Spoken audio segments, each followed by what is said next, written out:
En 1990, Jim Carrey, qui était encore peu connu à l'époque, rêvait de réussite à Hollywood. Il a décidé de mettre en pratique la visualisation pour transformer son rêve en réalité. Qu'est-ce qu'il a fait? En fait, il s'est écrit un chèque à lui-même de 10 millions de dollars avec la mention dessus pour service d'acteur rendu. Il était daté au jour de Thanksgiving en 1995, donc 5 ans plus tard. Il l'a gardé dans son portefeuille. Il a visualisé régulièrement en intégrant tous les détails, comment les producteurs l'appelaient pour le faire travailler, comment les fans l'abordaient, comment ses films avaient un grand succès. Il visualisait tous les détails régulièrement. Et juste avant la date qui était écrite sur le chèque, il a décroché son rôle dans Dumb and Dumber. Et ce rôle lui a rapporté, je vous laisse deviner, 10 millions de dollars. La visualisation, c'est une technique mentale qui consiste à créer, renforcer ou revoir une expérience dans son esprit. En général, c'est imaginer ou visualiser un scénario en détail en y intégrant un maximum de sens possible. Donc les sens, je parle des 5 sens, la vue, l'ouïe, l'audition, le toucher, etc. L'idée, c'est vraiment que ça soit le plus réaliste et le plus vivant possible. C'est pour ça qu'on considère souvent la visualisation comme une répétition mentale, parce qu'on s'immerge vraiment dans l'expérience avant qu'elle se produise. Alors le but, c'est de se préparer mentalement à des situations futures, de renforcer des compétences ou des comportements, ou encore de modifier des croyances ou des émotions négatives. Quand je dis négative, je veux dire désagréable, parce qu'il n'y a pas d'émotion négative en soi. Chaque émotion a une utilité. Mais ce n'est pas le sujet de cet épisode. Alors, ce qui rend la visualisation puissante, c'est le fait que, comme je vous l'ai déjà dit et répété, le cerveau ne fait pas la différence entre le réel et l'imaginé. Pour lui, si vous visualisez une situation que vous avez réussi, que vous imaginez vraiment comme si c'était, comme si vous décriviez une scène qui est en train de se passer, le cerveau, il pense que c'est vrai, lui. Donc en vivant mentalement une expérience positive, une situation où on se voit réussir, où on est ce qu'on voudrait être, on peut influencer ses croyances, sa confiance en soi et même son futur. Alors bien entendu, même si elle est utilisée dans le sport, dans la préparation mentale et beaucoup dans la PNL, ce n'est pas une baguette magique. Ce n'est pas parce que vous allez visualiser que vous allez réussir automatiquement, évidemment. Le but, c'est vraiment de renforcer vos chances de réussite en alignant le corps et l'esprit vers un objectif commun. Alors, quand la visualisation a commencé à être entre guillemets à la mode ou à être connue, populaire, elle a été beaucoup critiquée et elle l'est encore évidemment.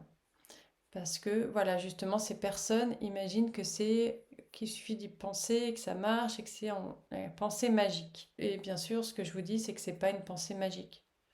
Ça a une aide, un appui, un renforcement, mais c'est pas magique. Parce que si vous visualisez et que derrière, il n'y a aucune action qui se passe et que vous pensez que juste en visualisant, les choses arriveront, non, c'est pas comme ça que ça marche. Mais je pense que vous avez un peu compris l'idée. Et donc oui, il y a ces sceptiques qui doutent, qui critiquent, mais encore une fois, je ne sais pas si les personnes qui critiquent ont essayé vraiment ou pas. Mais c'est pas le, voilà, chacun son point de vue et c'est ok en fait, il n'y a pas de souci. Mais des chercheurs ont étudié la visualisation. Ce qu'ils ont remarqué, c'est que quand on visualise, on sécrète une hormone qui s'appelle la dopamine.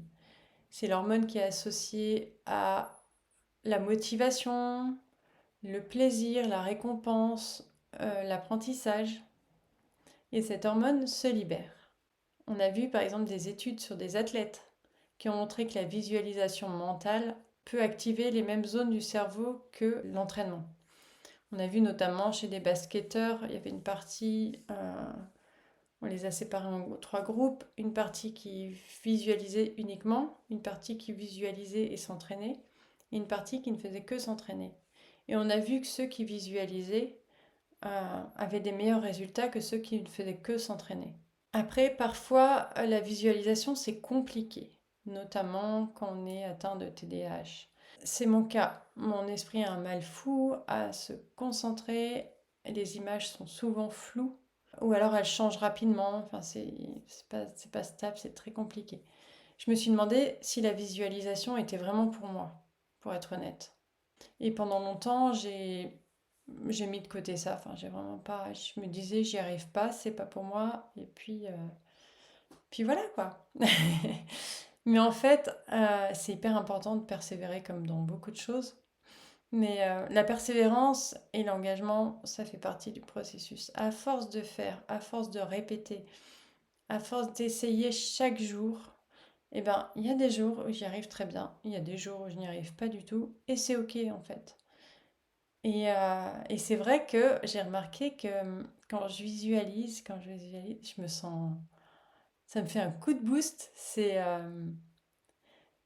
terrible, dans le bon sens. Mais en fait, c'est vraiment, ouais, c'est comme si j'avais réussi, quoi.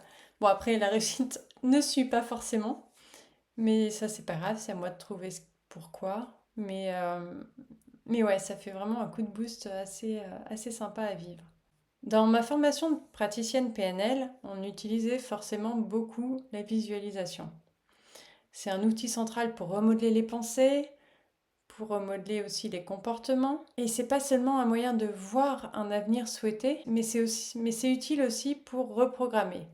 Reprogrammer les vieilles habitudes, reprogrammer les croyances, les souvenirs négatifs. En clair, ça permet de littéralement changer la façon dont le cerveau perçoit le passé et le présent, et le futur aussi. Donc cette formation, ça m'a vraiment forcé, entre guillemets, à me plonger dedans et à faire des progrès aussi dans ma propre pratique. J'ai appris à travailler avec mon TDAH plutôt que contre lui. Et j'ai adapté ces techniques à ma propre expérience, ce qui m'a permis de découvrir que je pouvais créer des visualisations à ma manière et qu'elles avaient vraiment un impact sur mon état d'esprit, sur mes actions, sur qui je suis au final, qui je veux être. Je voudrais donc partager avec vous 3 astuces qui m'ont aidé. Alors, la première, c'est de créer un environnement qui est propice à ça. Trouver un endroit calme, éliminer les distractions, peut-être utiliser de la musique ou des sons qui sont apaisants, qui vous relaxent et qui vous permettent de vous concentrer plus sur ce que vous voulez visualiser. Ensuite, comme je vous l'ai dit tout à l'heure, ne pas se limiter à la vue.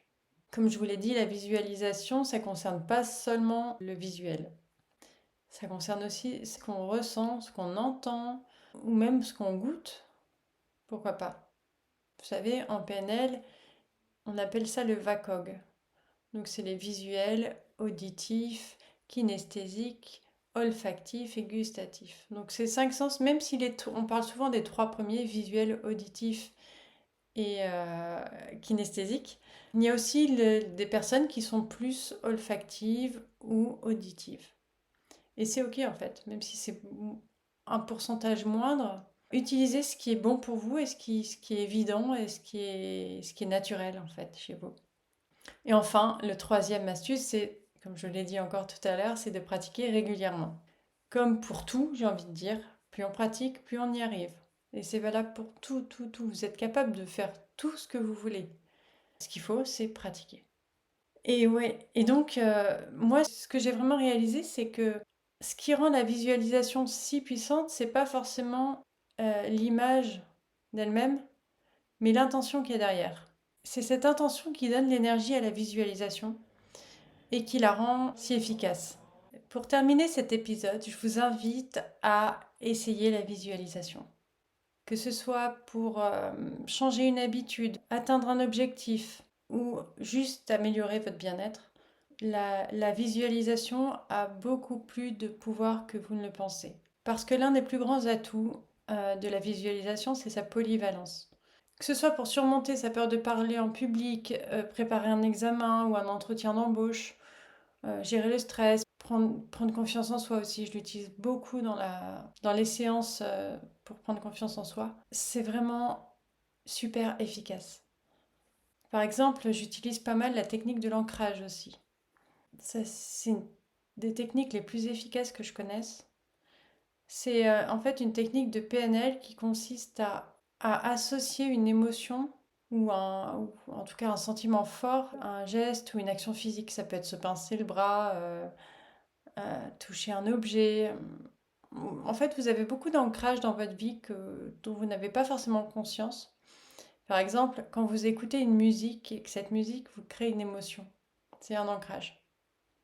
Voilà. Sauf que là, les ancrages qu'on crée en PNL, ce sont des ancrages conscients et voulus. Et cet ancrage, en fait, à chaque fois que vous voulez avoir l'émotion, enfin, que vous voulez ressentir telle ou telle émotion, vous faites ce geste d'ancrage et instantanément, vous ressentez voilà, l'émotion voulue, donc soit le bien-être, la confiance, ou, enfin, la joie, peu importe, vous ressentez l'émotion que vous avez ancrée. Donc voilà, j'insiste sur le fait que la visualisation est comme tout, en fait, comme toute compétence, elle s'apprend. Elle demande de la pratique, de la patience et surtout une volonté d'apprendre et de pratiquer. Donc pour conclure, je vous encourage tous à essayer, à persévérer et à intégrer cette pratique dans votre vie. Vous pourrez ensuite observer les changements qui en découlent, que ce soit sur votre bien-être, sur vos envies, sur vos actions. Et, euh, et dites-moi en commentaire qu'est-ce que vous voudriez visualiser, sur quoi vous visualisez, est-ce que c'est difficile pour vous? Envoyez-moi un petit message sur Insta ou en commentaire si vous regardez sur YouTube. Et dites-moi un peu si ça vous a aidé, si c'est difficile. Voilà. Partagez-moi un peu votre expérience. Je vous souhaite une bonne journée, soirée, nuit et je vous dis à la semaine prochaine. Je vous embrasse.